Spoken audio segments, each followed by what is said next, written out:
Hello students. मैंने अभी तक बाइनोमियल पॉइजन नॉर्मल की वीडियोस को अपलोड कर दिया था और कुछ स्टूडेंट्स के मतलब काफ़ी स्टूडेंट्स के डाउट थे कि एक्सरसाइज 3 जो है नॉर्मल डिस्ट्रीब्यूशन की वो समझ में नहीं आ रही है। वो वैसे ही बहुत ज़्यादा टफ है एक्सरसाइज, बट मैं उसका एक क्वेश्चन ऑलरेडी नॉर्मल डिस्ट्रीब्यूशन की वीडियो में सॉल्व कर चुका हूँ और आज मैं थर्ड एक्सरसाइज के सारे क्वेश्चन आपको सॉल्व करवा रहा हूँ। और एक क्वेश्चन है पॉइजन डिस्ट्रीब्यूशन का जो थोड़ा सा टफ है, वो मैं आपको सॉल्व करवा रहा हूँ। सो प्लीज़ इस वीडियो को एंड तक देखना। और ये जो क्वेश्चंस हैं ये पेपर में आए हुए हैं सारे, और इसकी डायग्राम अगर आपको समझ में आ जाती है तो मतलब आप क्वेश्चन को बहुत जल्दी कवर अप कर पाओगे। सो सबसे पहला पॉइंट क्या लिखा है, इन अ सर्टन एग्जामिनेशन, ये एक्सरसाइज 3 का सेकंड क्वेश्चन है, फर्स्ट मैं ऑलरेडी करवा चुका हूँ। In a certain examination 15% of the candidates passed with distinction. ठीक है, तो पहला पॉइंट लिखा है कि 15% जो कैंडिडेट्स हैं वो पास हो चुके हैं डिस्टिंक्शन के द्वारा। ठीक है, अगर वो डिस्टिंक्शन के द्वारा पास हो चुके हैं तो मैं एक डायग्राम बना रहा हूँ। तो आप सभी को पता होगा कि डिस्टिंक्शंस जो हैं वो लेफ्ट राइट हैंड साइड पे होंगी। तो 15% यहाँ पर आ गई, तो 15% मीन्स 0.15, ये आपको एरिया दिया हुआ है। तो बाकी 0.35% ऐसे स्टूडेंट है जिनकी डिस्टिंक्शन नहीं आई है। और फिर लिखा है वाइल 25% ऑफ देम फेल्ड, तो 25% फेल्ड है, फेल्ड होंगे लेफ्ट हैंड साइड पे, तो 25% आ गए, यहाँ पर भी आ गया 0.25। तो आपको मैंने ये बताया था इस पॉइंट के ऊपर, ये वाले पॉइंट के ऊपर, तो आपने क्या करना है, आपने ये वाला एरिया फाइंड आउट करना है। मतलब देखो जो 15% की डिस्टिंक्शन है तो उनकी एरिया की कोई लिमिट नहीं है, आगे एरिया ओपन है, क्योंकि ये मैंने बताया था ये लाइन इसके साथ टच नहीं होती, तो हम इसको एरिया को फाइंड आउट नहीं कर सकते, हम ये वाला एरिया फाइंड आउट करेंगे। एरिया इज ऑलरेडी गिवन, यहाँ पर हमने दिखाना है z कितना है, ये पॉजिटिव होगा, और यहाँ पर x आपको ऑलरेडी गिवन है। कैसे, it is known that the candidate fails if you obtain less than 40 marks, तो फेल वाला यहाँ पर है, तो यहाँ पर हमें z नहीं पता, वो z नेगेटिव होगा, और यहाँ पर x1 है, मैंने मान लिया दैट इज 40 लिखा हुआ है अगर वो फेल है। तो दूसरा पॉइंट क्या लिखा है, while he must obtain at least 75 marks in order to pass with distinction, तो यहाँ पर x2 जो है वो 75 है। ठीक है, तो जैसे ही हमें एरिया पता चल गया कि एक साइड का एरिया 0.35 है, दूसरा 0.25 है, तो आपने क्या करना है, मैंने आपको टेबल बताया था कि टेबल कैसे देखना होता है। तो 0.35 जैसे यहाँ पर लिखा है 0.35 और 0.25, तो 0.35 इनर देखना आपने कहाँ पर है। तो 0.35 अगर आप चेक करोगे तो 0.35 है, नियरेस्ट टू नियरेस्ट है ये रहा, यहाँ पर देखो 0.3485 है, यहाँ पर 0.3508 है, तो जो नियरेस्ट है, नियरेस्ट कौन सा है, ये वाला, तो 1.0/4, तो यहाँ पर आ जाएगा पॉजिटिव 1.04। ऐसे अगर मैं इसका चेक करूँ 0.25 की वैल्यू है नियरेस्ट टू नियरेस्ट, यहाँ पर 14, यहाँ पर 18, तो 14 वाला आएगा 0.6/7, तो नेगेटिव आ गया 0.67। तो अगर ये दो वैल्यूज आपको पता चल गई, तो अगर आप इसको सॉल्व करोगे तो सॉल्व कैसे करोगे, आप लिखोगे z, ये this is z1, this is z2, z1 is equal to x1 minus mean upon standard deviation. हमें क्वेश्चन में फाइंड आउट करना है मीन एंड स्टैंडर्ड डेविएशन, ये मैंने आपको दोबारा से कह रहा हूँ कि ये क्वेश्चन बहुत ज़्यादा इंपॉर्टेंट है। तो यहाँ पर दूसरी इक्वेशन क्या बनेगी, z2 is equal to x2 minus mean divide by standard deviation. तो z1 कितना है, -0.67 is equal to x1 is 40, mean हमें पता नहीं है, स्टैंडर्ड डेविएशन भी हमें पता नहीं है, तो यहाँ पर z2 कितना है 1.04 इज इक्वल टू x2 कितना है, x2 is 75 minus mean divide by standard deviation, तो यहाँ पर आ गया -0.67 standard deviation is equal to 40 minus mean, और यहाँ पर आ गया 1.04 standard deviation is equal to 75 minus mean. तो अगर आप इसको दोनों इक्वेशन को सॉल्व कर लें, 1.04 standard deviation is equal to 75 minus mean, subtract, so sign change हो जाएंगे, माइनस प्लस माइनस ये कट जाएगा, तो ये आएगा -1.71 standard deviation is equal to -35। तो जब आप इसको सॉल्व करोगे, मैं डिवाइड कर देता हूँ, और डिवाइड करने के बाद जो आपके पास वैल्यू आएगी, सो वैल्यू आएगी 35 डिवाइडेड बाय 1.71, तो ये आपका आंसर आ गया, standard deviation is equal to 20.46। तो स्टैंडर्ड डेविएशन आ गया, मीन तो आप निकाल ही सकते हो, मीन कैसे आएगी, किसी भी एक इक्वेशन में वैल्यू फिल कर दो, लेट -0.67 इंटू 20.46, एक तो आंसर ये आ गया, is equal to 40 minus mean, तो इसको मल्टीप्लाई कर दो इंटू 0.67, तो यहाँ पर आ गया -13.71 is equal to 40 minus mean. So mean is equal to, अब ये वैल्यू इधर जाके क्या हो जाएगी, प्लस हो जाएगी, दैट इज 53.71, तो ये आपका answer. Clear. So second question मैंने आपको करवा दिया, अब थर्ड क्वेश्चन करते हैं। ध्यान से समझना, अभी मैंने सारे क्वेश्चन नोट डाउन किए हैं तो आपको समझाने के लिए नोट डाउन किया, तो इसको प्लीज़ एक बार समझना जरूर। थर्ड क्वेश्चन में क्या है, assuming that height of a group of man is normal, find the mean and standard deviation given that 84%। ये बहुत इंपॉर्टेंट क्वेश्चन है, प्लीज़ इसकी वर्डिंग ध्यान से समझना।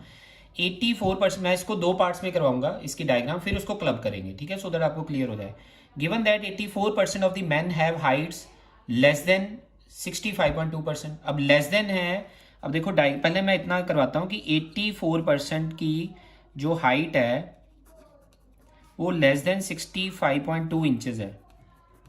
अब ये बताओ 84% और लेस देन 65.2%, तो मैं पहले इसको एक्सप्लेन करता हूँ, इसी लाइन को। अब आप ये बताओ कि लेस देन है, तो मैंने बताया था कि वो आना चाहिए लेफ्ट हैंड साइड पे, तो लेफ्ट हैंड साइड का एरिया ही 50% होता है, तो 84% कैसे हो गया? तो इसका मतलब 50 ये और 34% यहाँ पर, 50% यहाँ से शुरू हुआ और 34% यहाँ पर कवर हुआ, तो ये 65.2 आ गया। तो ये आपको x दिया हुआ है, इस पॉइंट पे हमें z नहीं पता, z हमने निकालना है, तो z क्या आएगा? पॉजिटिव। ये पॉइंट क्लियर हो गया पहला, 84% कैसे है। दूसरा, एंड 68% है हाइट, दूसरा पॉइंट लिखा है, फिर मैं दोनों डायग्राम को क्लब करूंगा। 68% have height between 65.2 and 62.8 inches. अब आप ये देखो, जब आप डायग्राम बना रहे हो, अब डायग्राम में ये पॉइंट कहाँ से आया? ये 65.2 आ गया यहाँ पर, ठीक है, 65.2 से 62.8। अब आप ये देखो, जो 62.8 है इससे आगे तो हो ही नहीं सकता, 62.8 तो यहाँ पर होएगा।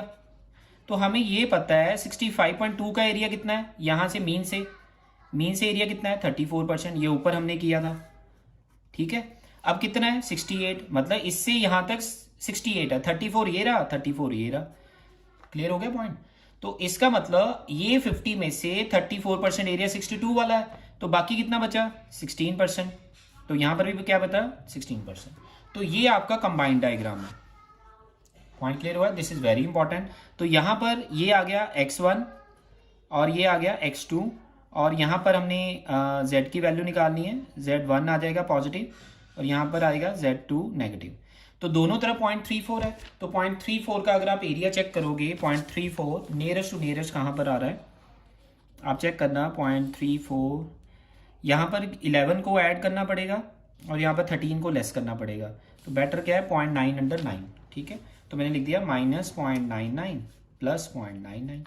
तो आप इक्वेशन क्या बनी? 0.99 is equal to 62.8 minus mean divide by standard deviation, minus plus 0.99 is equal to 65.2 minus mean divide by standard deviation. तो एक इक्वेशन बनी 0.99 स्टैंडर्ड डेविएशन, 62.8 माइनस मीन, ये माइनस ये plus 0.99 standard deviation is equal to 65.2 minus mean. तो subtract करेंगे minus plus minus, तो ये आपकी वैल्यू आ जाएगी यहाँ पर minus 1.98 standard deviation is equal to minus 2.4। तो जब आप इसको सॉल्व करोगे तो आपकी वैल्यू आएगी, मैं आपको वैल्यू भी बता देता हूँ। तो यहाँ पर वैल्यू आएगी 2.4 डिवाइडेड बाय 1.98, तो ये आ गया 1.21। तो स्टैंडर्ड डेविएशन आ गया, तो मीन आप खुद निकाल सकते हो। तो this is very important point, जिसको ये डायग्राम क्लियर होगी तभी आप आगे क्वेश्चन कर पाओगे, ठीक है। This is very important.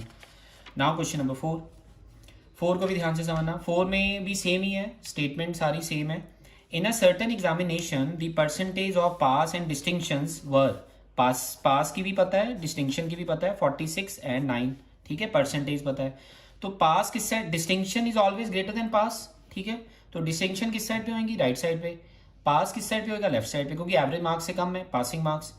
So estimate the average marks obtain by the candidate and their standard deviation, and बताया हुआ है 40 is a passing marks and 75 is a distinction, ये लिखा हुआ है, मिनिमम पास डिस्टिंक्शन। तो अगर मैं इसकी डायग्राम बनाता हूँ, डायग्राम ध्यान से सुनना।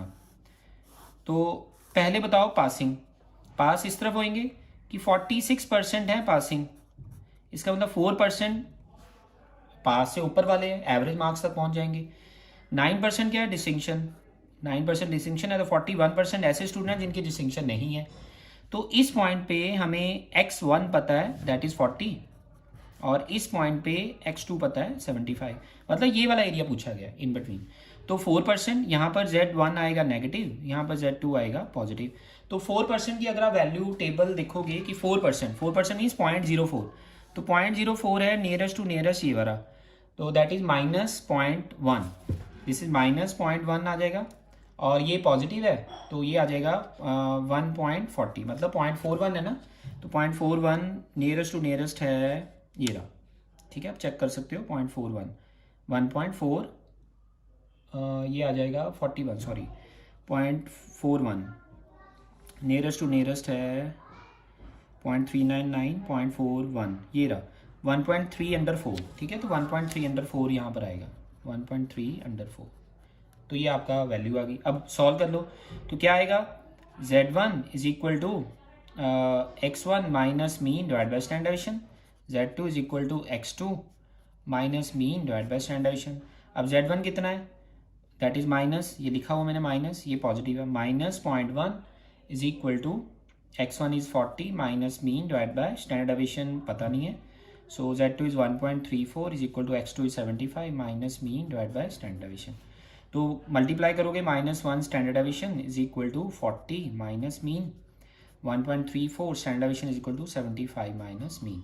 तो इसको सॉल्व कर लो, 1.34 standard deviation is equal to 75 minus mean, तो सब्ट्रैक्ट करोगे तो ये आ जाएगा 1.44 माइनस स्टैंडर्ड डेविएशन माइनस 35, तो ये कैंसिल हो गया।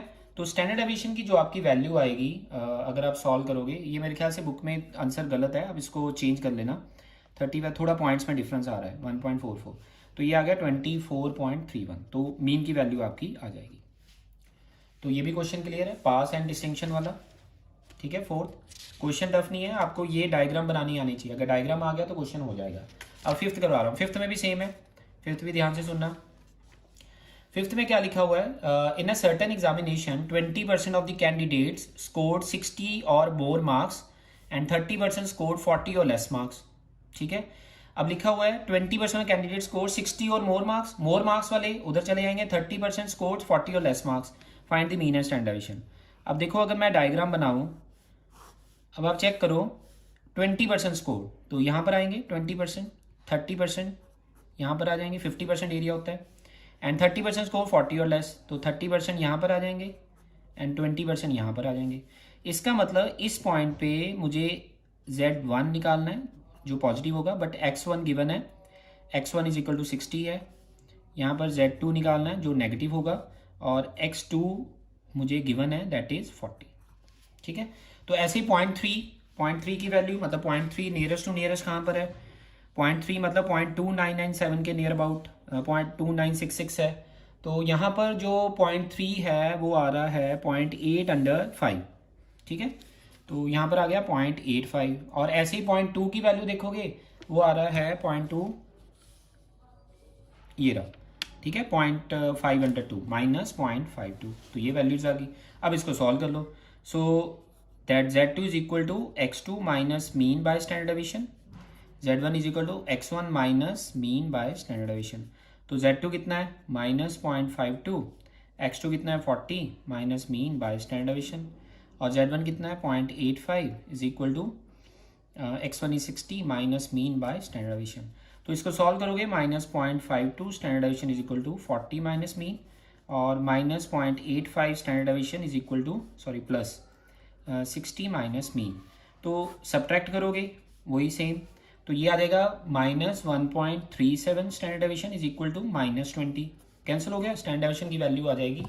सो स्टैंडर्ड डेविएशन को हम सॉल्व करते हैं, सो 20 डिवाइडेड बाय 1.37 14.59, तो आगे आप मीन की वैल्यू निकाल सकते हैं, ठीक है। ये भी क्लियर है, question number 5। So next question number 6 थोड़ा सा लेंथी है, मतलब स्टेटमेंट लेंथी है, बट क्वेश्चन बहुत ईजी है, आप ध्यान से समझना। इसमें 3 चीज़ें दी हुई हैं। पहला कहता कि ऐसे स्टूडेंट जिन्होंने डिस्टिंक्शन के साथ पास किया वो हैं 10%, और ऐसे स्टूडेंट जिन्होंने डिस्टिंक्शन के में पास नहीं किया वो है 60%। अब इस इक्वेशन की कोई रेलेवेंस नहीं है, बट हमें जो आंसर है वो इसके अकॉर्डिंग ही आएगा। कैसे आएगा वो एक बार समझना, एक बार ध्यान से। दोज हु फेल्ड का भी बताया हुआ 30% है, ठीक है, पहले मैं सिर्फ डिस्टिंक्शन और फील्ड वाला केस करते हैं, ये वाला मैं छोड़ रहा हूँ। ये क्यों छोड़ रहा हूँ, ये ऑटोमेटिकली बन जाएगा। देखो जब मैंने इसको सॉल्व किया, डायग्राम बनाई, ठीक है, अब डायग्राम बनाने के बाद मेरे पास वैल्यूज आएंगी। तो वैल्यूज मेरे पास कैसे आएंगी, पहला पॉइंट हम देखते हैं कि इसकी वैल्यूज हमने कैसे निकालनी है और उसी के अकॉर्डिंग ही हमने क्वेश्चन को आगे फर्दर सॉल्व करना है। ठीक है, सो पहला पॉइंट क्या है, अब क्या लिखा है कि 10% डिस्टिंक्शन है, तो 10% यहां पर आ गया। ठीक है, तो 40% क्या हुई, जिनकी डिस्टिंक्शन नहीं है। 30% क्या है, फेल। 30% फेल है, तो इसका मतलब 20% एरिया ऐसा है जो पास है। हमें 60% था ना, जिनकी डिस्टिंक्शन नहीं है बट वो पास है, तो ये एरिया बन गया 60%। आप चेक करो, तो इन दोनों का जो टोटल है वो 60% है, वो यही चीज दी हुई है। मतलब वो इनडायरेक्ट वे से हमें डाटा बताया हुआ था कि हमने 60% की वैल्यू निकालनी है। ठीक है, तो इस पॉइंट पे हमें z फाइंड आउट करना है। यहाँ पर नेगेटिव होगा, यहाँ पर z पॉजिटिव होगा, और यहाँ पर x2 हमें गिवन है। अब चेक करो, वो कहता है कि it is known that if she want to less 40%, जो फेल हुए हैं उनके 40% मार्क्स हैं, मतलब यहाँ पर x1 जो है वो 40 है, और जो जिनकी डिस्टिंक्शन आई है वो 75 है। देखो हमें ये वाला नहीं बताया उन्होंने, बट निकालना उसी के अकॉर्डिंग ही है। अब आप चेक करो 0.40 की जो वैल्यू है, 0.40 अगर आप चेक करोगे, सो 0.40 मीन्स 0.3997, इसकी वैल्यू 1.28 है, दैट इज 1.28, और 0.2 की वैल्यू नियरेस्ट टू नियरेस्ट 0.2 है ये वाला, तो 15.502 माइनस 0.52। तो जब आप इसको सॉल्व करोगे वही condition, z1 is equal to x1 minus mean divide by standard deviation, z2 is equal to x2 minus mean divide by standard deviation. ठीक है, so z1 is minus 0.52, x1 is 40, mean हमें नहीं पता, standard deviation, z2 is equal to 1.28 और x2 75 minus mean divide by standard deviation. So minus 0.52 standard deviation is equal to 40 minus mean, 1.28 standard deviation is equal to 75 minus mean, plus plus plus minus minus plus minus, ये cancel हो गया, तो ये आ गया minus, that is 1.80 standard deviation. ठीक है, and minus 0.35। तो स्टैंडर्ड डेविएशन की वैल्यू आप सॉल्व करोगे, एक बार मैं वैल्यू निकाल देता हूँ, मीन आपने खुद ट्राई करनी है क्योंकि मीन तो वैल्यू फिल करनी है, उसमें तो कुछ नहीं है। 35 डिवाइड बाय 1.8, ये आ गया 19.44, तो मीन आपका आंसर आ जाएगा। अब देखो क्वेश्चन बहुत ईजी है, स्टेटमेंट आपने समझनी थी एक बार। तो ये थर्ड एक्सरसाइज के 6 क्वेश्चन थे, एक मैं ऑलरेडी करवा चुका था, तो बाकी मैंने आपको करवा दिए हुए हैं। अब पॉइजन का एक है कि बच्चे काफ़ी पूछ रहे हैं कि सर ये क्वेश्चन सॉल्व नहीं हुआ, तो ये एक्सरसाइज 4 का क्वेश्चन नंबर 9 है, पॉइजन डिस्ट्रीब्यूशन का। तो प्लीज़ बेटा इसको ध्यान से समझना, पॉइजन डिस्ट्रीब्यूशन क्या है। हमें ये वैल्यू दी हुई है, p x is equal to 2 is equal to 9 p x is equal to 4 plus 90 p x is equal to 6। अब इसका क्या मतलब है भाई, ये है कि अगर पॉइजन में x आपका 2 होता है तो क्या वैल्यू लिखोगे, अगर x 2 होता है तो वैल्यू आनी चाहिए e raise to power minus m into M square divide by 2 factorial 9। अब x अगर 4 हो तो क्या आना चाहिए, e raise to power minus m raise to power 4 divide by 4 factorial plus 90। p अगर x 6 हो, e raise to power minus m raise to power 6 upon 6 factorial. यहाँ तक क्लियर हो गया, ये भी पेपर में आया हुआ है। वैसे ये सीए के फाउंडेशन लेवल में बहुत बार पेपर आया, और अपने बीकॉम में ये समटाइम 15 मार्क्स में भी आया हुआ है क्वेश्चन। अब देखो इसको सॉल्व कैसे करना है। अगर मैं इसको सॉल्व करूँ, e raise to power minus m square 2 factorial क्या होता है, 2 into 1 9, e raise to power minus m raise to power 4 factorial क्या होता है, 4 इंटू 3 इंटू 2 इंटू 1 प्लस 90, इसका क्या आएगा, e raise to power minus m raise to power 6 factorial क्या होता है, 6 इंटू 5 इंटू 3 इंटू 2 इंटू 1, ये आ गया। ठीक है, अब देखो ये लेफ्ट हैंड साइड है, ये प्लस करके राइट हैंड साइड बन रही है, दोनों पॉइंट आपके पास हैं, दिए हुए हैं। अब क्वेश्चन को कैसे करना है, अगर मैं ये लिखूँ e raise to power minus m square upon 2 factorial मतलब 2 इंटू 1। अब बताओ इनमें क्या कॉमन आ सकता है, 9 और 90 में क्या कॉमन आ सकता है, 9। इनमें कॉमन क्या आ सकता है, e raise to power minus m common आ सकता है। यहाँ पर m4 है, यहाँ पर m6 है, तो कॉमन क्या आएगा, m4। यहाँ पर 4 3 2 कॉमन आ जाएगा, 4 इंटू 3 इंटू 2। इसका मतलब ये वाली वैल्यू तो सारी कॉमन आ गई, यहाँ पर बचा 1 प्लस 90 में से 9 ले लिया तो बचा गया 10। ई raise to power minus M चला गया, यहाँ पर ये m4 ले लिया तो यहाँ पर क्या बचा m2, और यहाँ पर क्या बचा 4 3 2 ले लिया, यहाँ पर 4 रह गया था, 4 3 2 1, तो यहाँ पर क्या बचा 6 इंटू 5, देखो ये कॉमन ले लिया। अगला point E raise to power minus M square upon 2, 9 E raise to power minus M raise to power 4 upon 4 into 3 into 2। अब इसका मैं एलसीएम ले लूँ नीचे, यहाँ पर 30 आ गया, 30 प्लस 10 एम स्क्वायर, यहाँ तक क्लियर। अब आप देखो क्या मैं इसको क्रॉस मल्टीप्लाई कर सकता हूँ, तो यहाँ पर आएगा e raise to power minus M square into 4 into 3 into 2 divide by 2 into 9 E raise to power minus M raise to power 4 is equal to 30 plus 10 M square upon 30, यहाँ तक clear. अब देखो इनमें से क्या वैल्यू कैंसिल हो सकती है, क्या ये कैंसिल हो सकता है, e raise to power minus m e raise to power minus m, ये कैंसिल होके एम स्क्वायर रह गया, 2 कैंसिल हो गया, ये 3 रह गया, तो बचा क्या देखो यहाँ पर 4 divided by 3 M square is equal to 30 plus 10 M square divide by 30। इसके साथ की एक एग्जाम्पल भी आपको ट्राई करना, क्रॉस मल्टीप्लाई कर लो, ये आ गया 120 is equal to 90 M square plus 30 M raise to power 4। क्या ये 30 के टेबल से डिवाइड हो जाएंगे, यस 30 के टेबल से डिवाइड करके क्या आ जाएगा 4 3 m4, तो क्या मैं इसको असेंडिंग ऑर्डर में लिख सकता हूँ m4 plus 3m square minus 4 is equal to 0। पहले बताओ भी यहाँ तक क्लियर। तो मेरी इक्वेशन बनी, इक्वेशन क्या बनी, मैं इक्वेशन लिख रहा हूँ m4 plus 3m square minus 4 is equal to 0।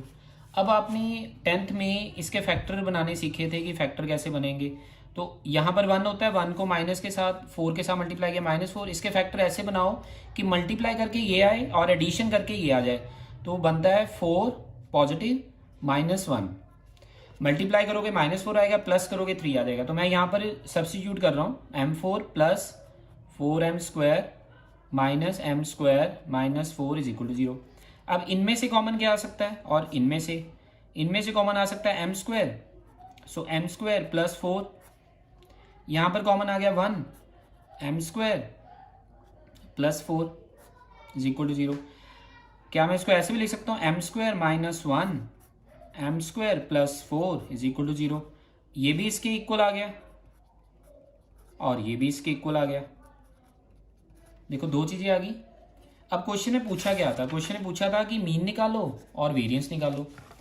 तो अगर मैं ये लिखूं कि m स्क्वायर माइनस 1 भी इक्वल टू 0 है, m square plus 4 is equal to 0 है, तो ये आ गया m square is equal to 1, ठीक है, प्लस -1। अब मैं बताता हूँ यहाँ पर m square is equal to -4, ये तो पॉसिबल ही नहीं है क्योंकि मैंने बताया था कि m होता है मीन, पॉइजन के केस में m होता है मीन, तो मीन कभी नेगेटिव नहीं हो सकता, ये केस पॉसिबल नहीं है, ये छोड़ दो। अब बचा ये, यहाँ पर m स्क्वायर का मतलब क्या हुआ, m इज इक्वल टू मतलब taking root both square root both side, तो यहाँ पर आ गया m इज इक्वल टू 1, ठीक है। तो अगर m 1 है तो वेरिएंस क्या होती थी, m वेरिएंस भी m के इक्वल होता था, स्टैंडर्ड डेविएशन क्या होती थी, रूट ऑफ m, तो ये आपका आंसर आ गया, ठीक है।